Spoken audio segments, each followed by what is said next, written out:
All right, welcome back, everybody. We have made it through 4 out of 5 presentations this morning. We have got one left for today. By no means it is last but not least. This is the Northeast Mexico Agave Restoration Network, which is Bat Conservation International and a number of their partners. So, Kristen, I will hand it over to you to get started. Awesome. Thank you, everyone. My name is Dr. Kristen Lear. I am the Agave Restoration Program Manager at Bat Conservation International, and I will be representing our Peregrine team to talk about our community-based and landscape-scale conservation network to protect endangered pollinating bats and enhance local livelihoods. So our team spans 4 different nonprofits. We work across bat conservation and biology, social and rural development, community-based bat monitoring, and community-based restoration, conservation, and education. And as a group, we are representing the Northeast Mexico Agave Restoration Network, which is a regional network of over 30 partners, including civil society organizations, ejidos and private landowners, Mexican federal and state agencies, industry, and researchers, all working together to restore agaves for bats and for people. And as part of our Peregrine program, we have been working to further strengthen and develop this network. As a network, we envision an ecologically and economically thriving, climate-resilient region of Northeast Mexico with prosperous rural communities, healthy landscapes, and flourishing biodiversity. And our specific mission related to our Peregrine project is to save from extinction an endangered pollinator of keystone desert plants, as well as promote lasting economic opportunities for more than 1,500 people in 39 of the poorest rural communities in Northeast Mexico. So to give a little bit more background on the conservation challenge that we are addressing, agave plants, if you've been to the Southwest US or to Mexico, you have probably seen these amazingly beautiful plants. Agaves are ecological and economic keystones, playing crucial roles for wildlife and for local communities. In terms of wildlife, these 3 nectar-feeding bat species range from northern and into southern Mexico all the way into the US Southwest. And unfortunately, these are all threatened species, with the Mexican long-nosed bat, the focus of our Peregrine work, being listed as an endangered species internationally. And these bat species are migrating every year from central Mexico to the US Southwest and northern Mexico, undertaking a migration of over 700 miles. And during that migration, they're relying either exclusively or primarily on the nectar of agave plants that fuel their migration. And in turn, the bats pollinate the agaves. So these bats are providing critical pollination ecosystem services to maintain healthy agave populations. And agaves for people also provide extremely important cultural and economic resources. Agaves are used to make tequila and mezcal, the most famous products, other beverages, other food. The stalks are used to build fences and houses, and the leaves and stalks are fed to livestock, especially in times of drought. And then the whole plant themselves are used to delineate property boundaries as living fences and are planted to help control erosion. But unfortunately, across that migratory corridor of these bats in Mexico and the US, we're seeing more and more landscapes that look like this, with increasing habitat and land degradation due to unsustainable ranching, unsustainable agriculture, and urban expansion. And this has led, unfortunately, to the decline of the endangered Mexican long-nosed bat.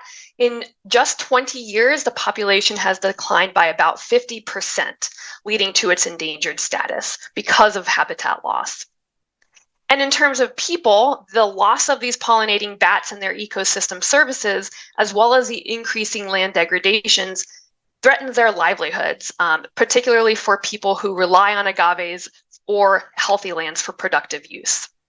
If we do not act now, we risk extinction of this endangered bat and the loss of their critical pollination services, and we risk increased poverty and vulnerability of rural communities. So what if we could change landscapes that look like this into landscapes that look like this, with healthy connected agave populations for the bats and for people, and healthy land, healthy soil for productive use? That's the goal of our agave restoration initiative. We're working to restore healthy landscapes and agaves near these bat roosts and along that big migratory corridor for both bats and for people. And Northeast Mexico and the Rio Grande Rio Bravo River Basin is particularly important because this area is home to 3 critical maternity roosts for the Mexican long-nosed bat, where the moms give birth to and raise their babies. And socially, this region is home to some of the poorest and most marginalized rural communities in northern Mexico that have conditions of social, economic, and environmental vulnerability. So our priorities and our strategies are focusing around 6 priorities. One is community-based conservation and land restoration with the ejidos and private landowners. 2 is sustainable rural economic development in these communities. The 3rd is enhancing local capacity for conservation and land restoration. 4 is strong community governance to support these activities. 5 is robust partnerships. And 6 is sustainable financing to ensure long-term success. And as a whole vision, a 10-year-long vision, we are working across 39 communities, or planning to work across 39 communities in red shown here. And all of these communities are within 50 kilometers of known bat roosts or within that migratory corridor. They have those conditions of vulnerability, but importantly, they have significant opportunity and interest in improving their land production practices for sustainability.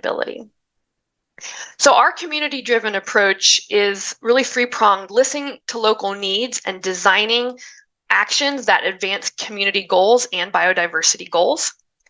Our activities are adapted to local context, so they're tailored to the conditions with a climate change lens at the same time.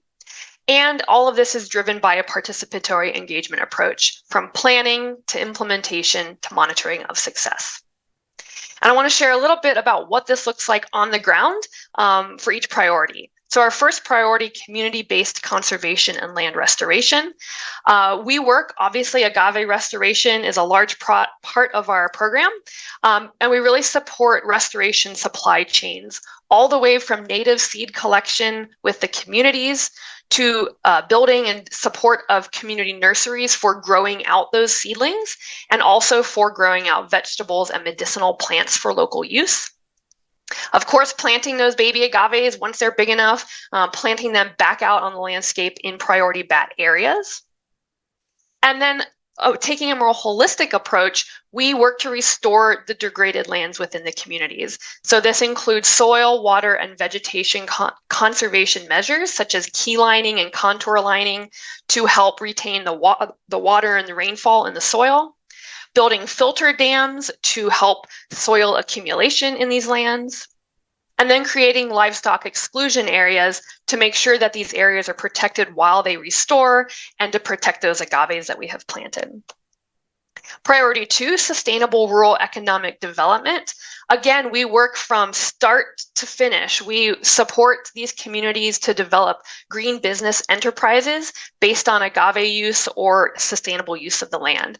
And this includes startup capital to provide supplies and equipment for their businesses, as well as a focus moving forward is business plan development and really helping these communities design and develop marketing plans and expansion plans for their businesses.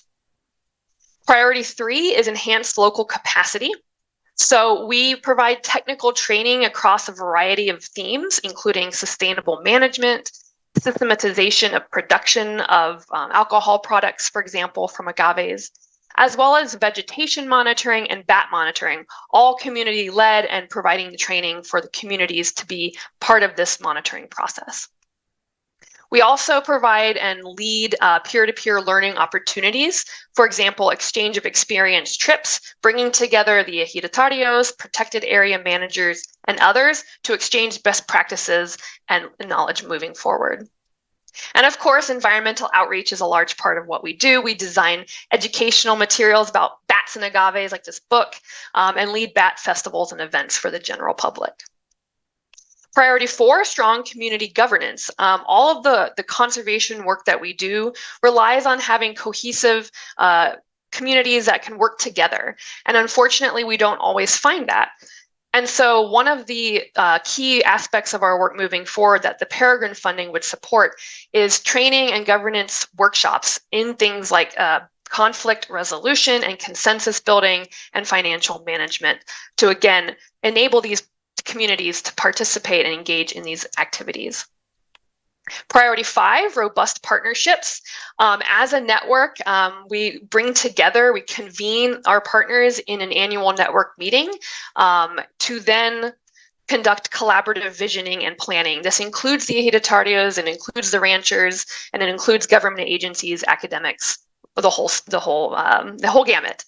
And then through the Peregrine program, we have been working to develop a collective impact framework and a network charter drafted here that will guide our collective visioning moving forward.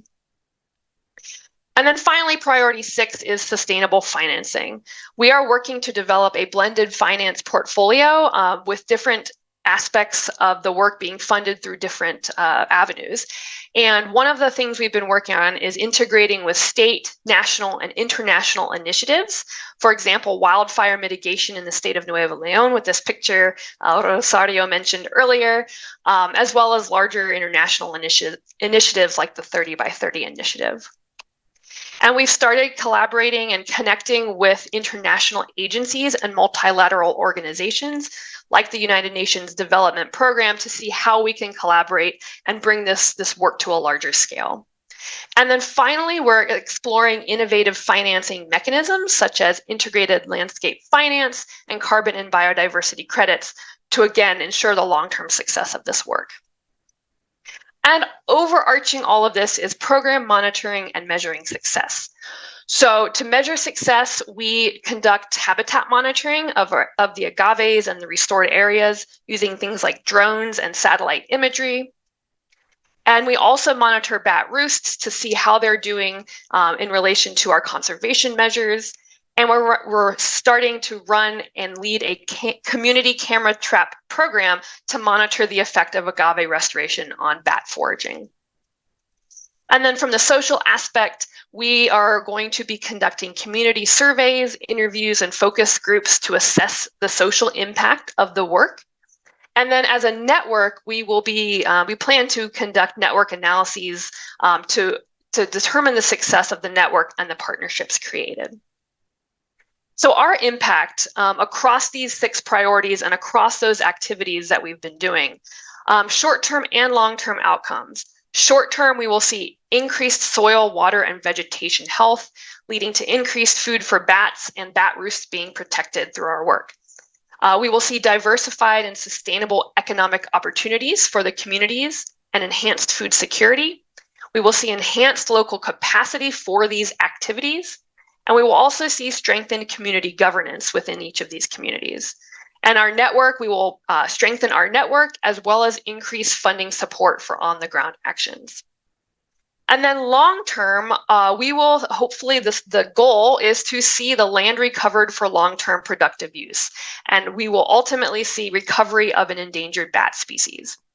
We will see long-term poverty reduction in these rural communities and enhanced quality of life. And communities will be empowered to sustainably manage their lands, and they will be empowered for stronger self-governance. And coordinated action will be catalyzed across the geographic and the temporal scales needed for success.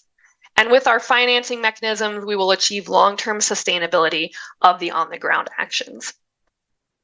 And I want to highlight here that the work that we're doing addresses and integrates with 15 of the 17 UN Sustainable Development Goals across the environmental, social, and economic spheres.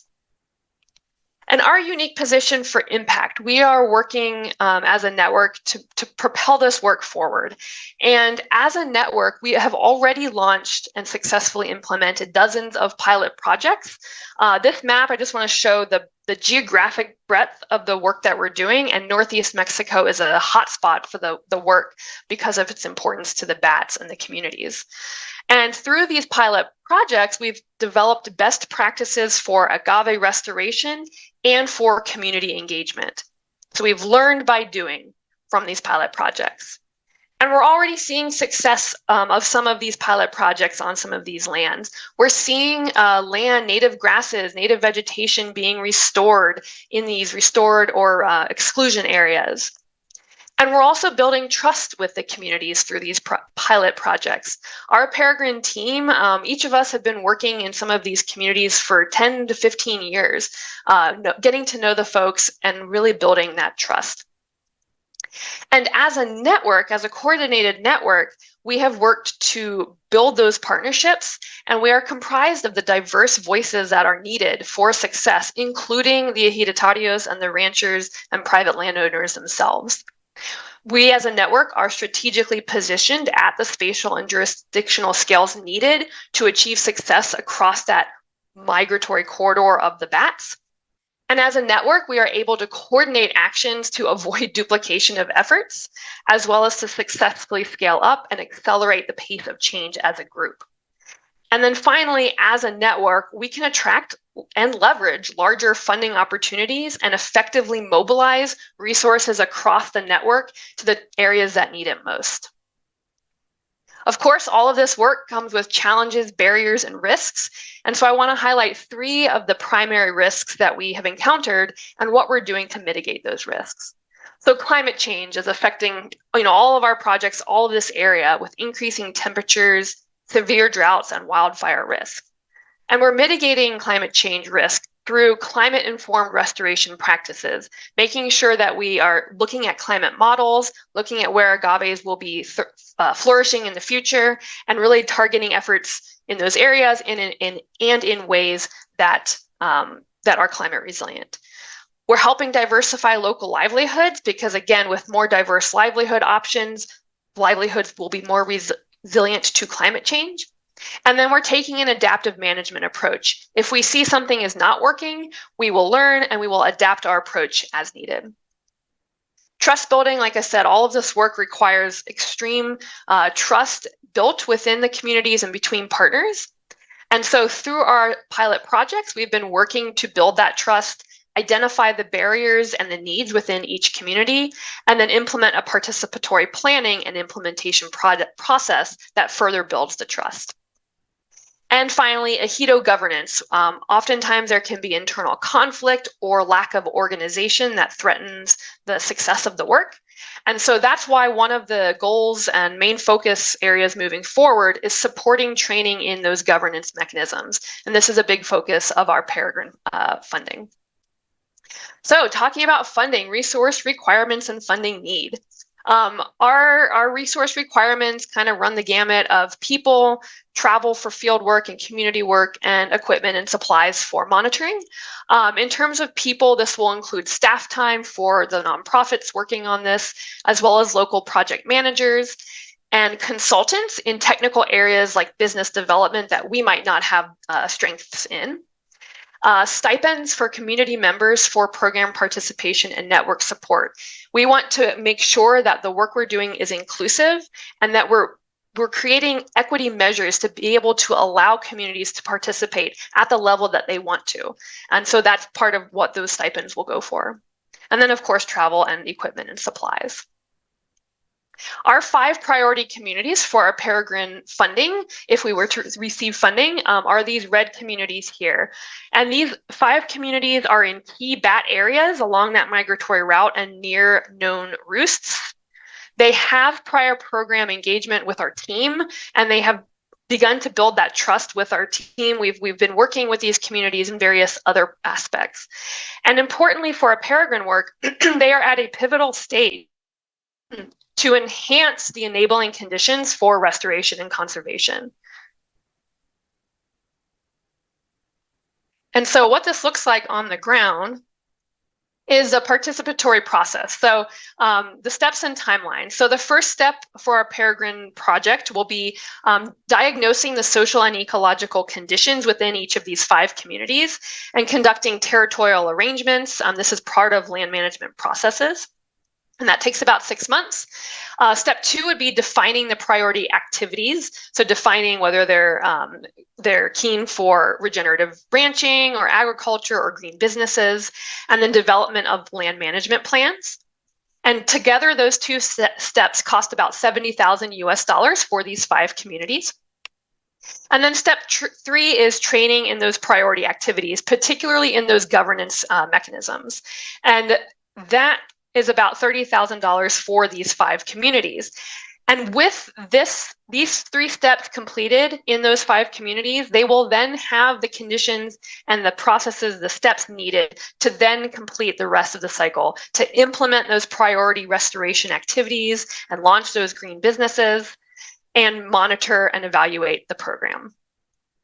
So our two-year milestones with a budget of $2.1 million in total for all 5 of these communities across all of those activities. We will implement or complete 10 management plans with those 5 communities.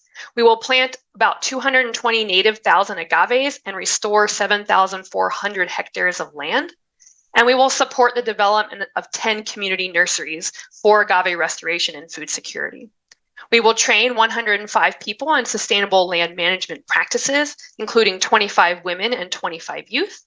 We will launch 5 community green business enterprises, supporting at least 25 families, and 5 communities will have strengthened governance mechanisms. Now, stepping back a little, our full 10-year vision to support all 39 of the communities that we're working with across that migratory corridor comes in at about $32.5 million.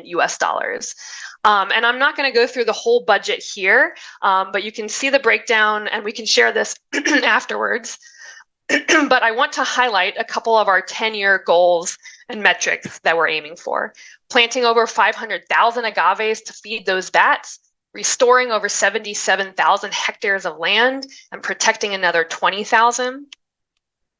Working with those communities to develop 39 green business enterprises and supporting at least 195 families in those enterprises. Training 420 people in sustainable practices and 400 people in leadership skills and that strength and governance that those 39 communities will then have as a result of this work. And again, I'm not going to go into all the details here, but our current matched funding, running the gamut of private foundations, Mexican, federal, and state agencies, US agencies, and local and regional nonprofits.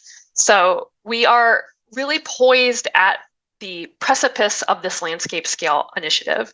And a Peregrine Implementation Award would help put us in an even stronger position to approach larger funders to implement a nationally scaled program for agave restoration and mitigation. And it will allow us to pilot innovative financing mechanisms. I'm really excited about some of these opportunities that we're pursuing, such as biodiversity credit programs for bats and agaves and developing that, and also developing an integrated landscape finance initiative. And I truly believe that we are poised for large landscape scale impact. We are already having an impact, and a Peregrine Award would propel us forward to help us achieve our full landscape vision. And I want to end on this quote from one of the ejidatarios who we're working with, because I think it encapsulates the work that we're doing and the partnerships beautifully. For us, the agave is so noble that it gives us life. And with that, I think we have time for questions, so I will invite the rest of the team onto video to help answer questions. Awesome. Thank you so much, Kristen. And I bet we can probably see everybody best if you, stop sharing slides. All right, great. Well, we've got just about 10 minutes, 11 minutes for questions. So I will hand it over to our evaluators. I don't see anybody's hand up yet, but.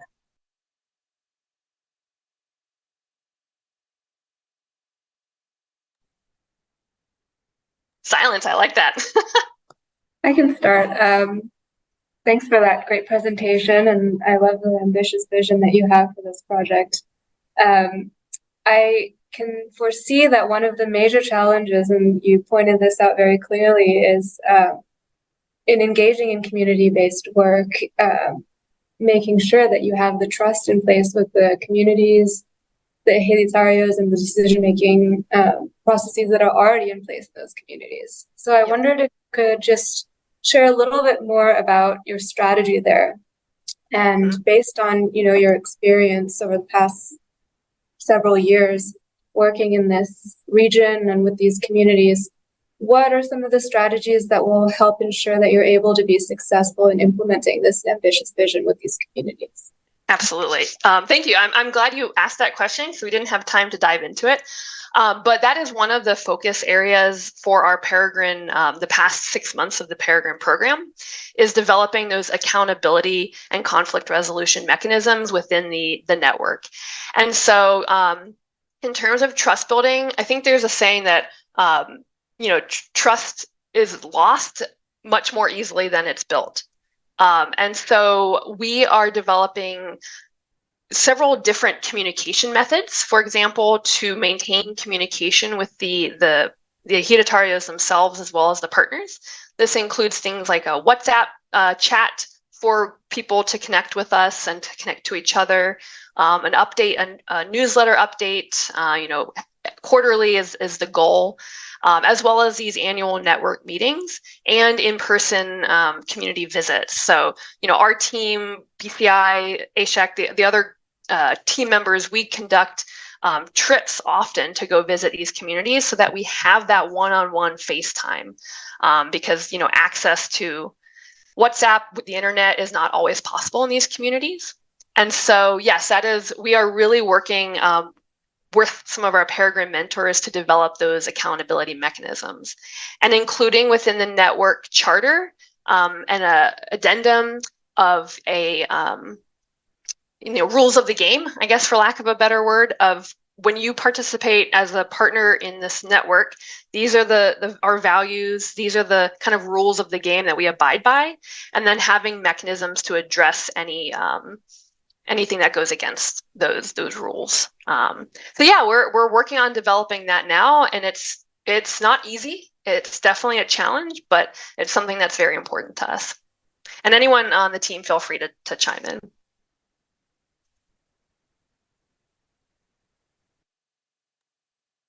Muchísimas gracias. Buenas tardes. Yo creo que algo bien importante en este acercamiento a las comunidades es la sensibilización sobre la importancia del reconocimiento de los desafíos y riesgos en la organización para la conservación. Y yo creo que haciendo la sensibilización sobre la importancia de poder reducir y mitigar estos riesgos es conforme la gente va adquiriendo esta confianza en el trabajo que vamos haciendo. Yo creo que también en esta construcción de confianza influye mucho el lenguaje con el cual nos dirigimos a la gente, ¿no? Es decir, un lenguaje que esté como más cercano a su cotidianidad y un lenguaje que nos permita mantener una comunicación abierta y que nos permita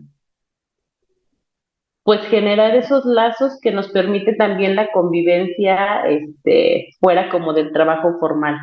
Es decir, los momentos en los que nos juntamos a comer el lonche, a desayunar, a cenar, ¿no? El diálogo también de otros aspectos que a veces no son como tan relacionados con el proyecto, pero al final nos ayudan a conocer esas otras preocupaciones que tiene la gente dentro de su cotidianidad. Entonces también eso nos ayuda mucho a acercar el vínculo.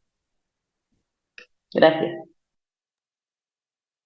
Yo quisiera solamente comentar para a unirme a lo que menciona Daniela. Una parte muy importante de lo que hemos hecho como equipo es que hemos estado a la par con las comunidades. Hemos buscado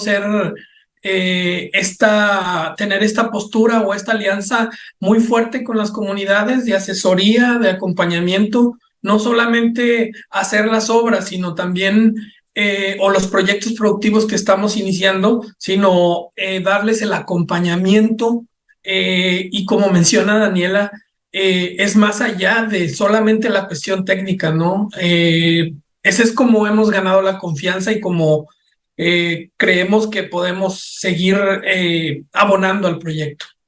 Gracias. Thank you.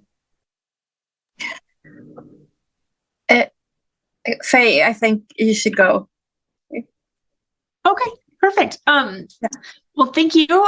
One quick question I have for that great presentation. I really appreciated the really long-term look because that's helpful in terms of thinking about the scaling question. And one question I had, and I apologize if I missed this, is how are you guys deciding where you're starting to do the work kind of as you move forward? Are there places where, I know you mentioned you've a number of your partners have been working in these communities for a really long time. So are you kind of starting in places where you've been engaged for longer and then you're sort of developing new relationships as you move forward? Or is there another strategy that you all are taking to kind of help set up the success to get to that really big vision that you all have? Great question. So I like to think of it as a kind of a Venn diagram of like priority bat areas for these endangered bats.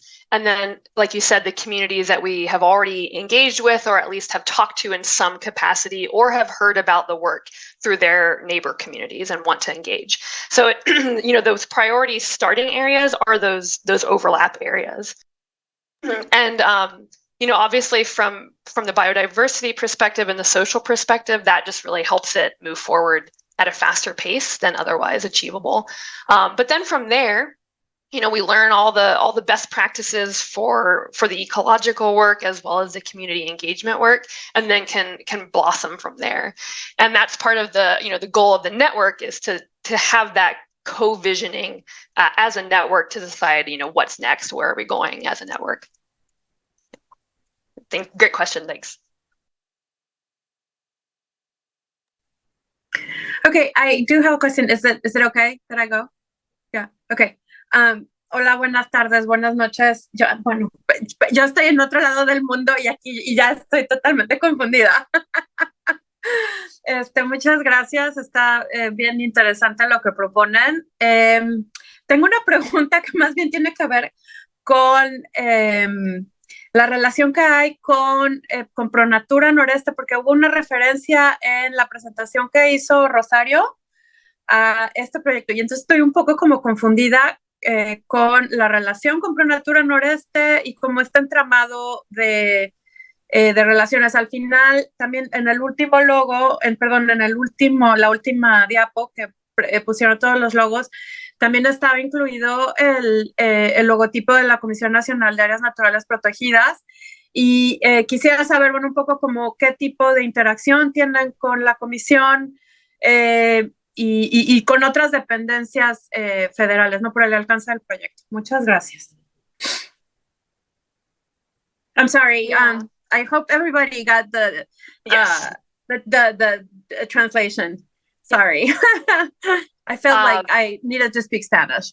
No, that was great. Thank you. And actually, I'll let Josefa, if you don't mind, answering the Pronatura question, and Conant, but I wanted to bring up this photo because this was at the signing with Rosario and Antonio. And Antonio, if you're here, you can talk to this project a bit more.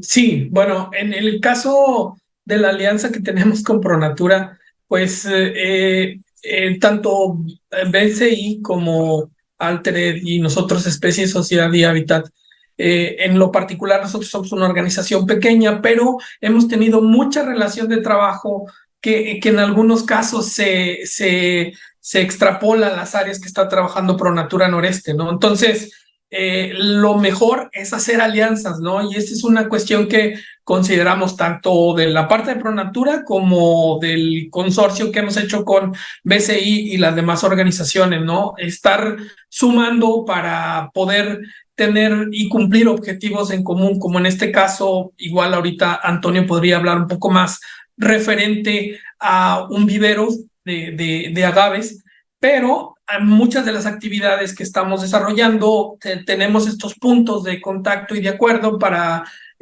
sumar, ¿no? Para beneficiar nuestros proyectos comunes, ¿no? Sí, Yeah, con respecto a esta fotografía, es que BCI participa o apoya dentro del vivero que va a desarrollar Pronatura en ciertos aspectos, sobre todo las cuestiones técnicas, y el gobierno del estado de Nuevo León, en este caso, apoya con fondos, ¿no? Terrabitus también con el área física, etcétera. O sea, en realidad esto funciona dentro de la red. Dentro de la red, pues están otros, ¿cómo se llama? Socios, de los cuales están haciendo acciones diferentes para diferentes tipos de conservación. No todos es enfocado hacia un murciélago, pero sí a conservación. Y la red nos sirve precisamente para tenernos comunicados y ver dónde podemos trabajar juntos, dónde no, vaya, no duplicar esfuerzos, etcétera. Entonces, eh, pues ese tipo de trabajo se realiza con los diferentes socios y otras ONGs o gobierno del estado o gobierno federal, porque sobre todo trabajamos también en áreas naturales protegidas y tenemos que tener una constante comunicación porque todos los esfuerzos de restauración, de trabajo, tienen que estar coordinados con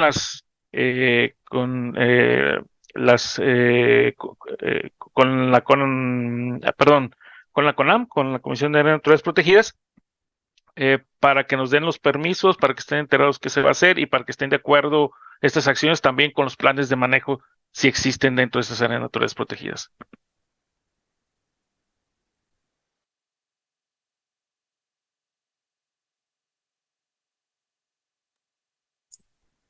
So we are right about at time, but I know Ernesto, you'd had your hand up. So if you think it might be a quick question and answer, we can do it real quickly before we wrap up. We can wrap up. I got part of it already from the other answers, and Okay. I'm good. I'm good. Thank you very much, and congratulations to the presentation. It was very informative and very well structured. Thanks. Yeah, thank you guys so much. Well, that is our last presentation for today. Just as a reminder, we've got 4 more tomorrow morning. And then Shoshana and I and this group of amazing evaluators will reconvene on Friday to have a more in-depth discussion on what comes next. As I mentioned at the top this morning, we'll make an announcement next week on which of these groups will receive larger implementation awards. But everybody who tuned in this morning and afternoon, thank you so much. Really hope everybody can join us again tomorrow as well. But with that, we will sign off for the day and pick it up again tomorrow at 9 a.m.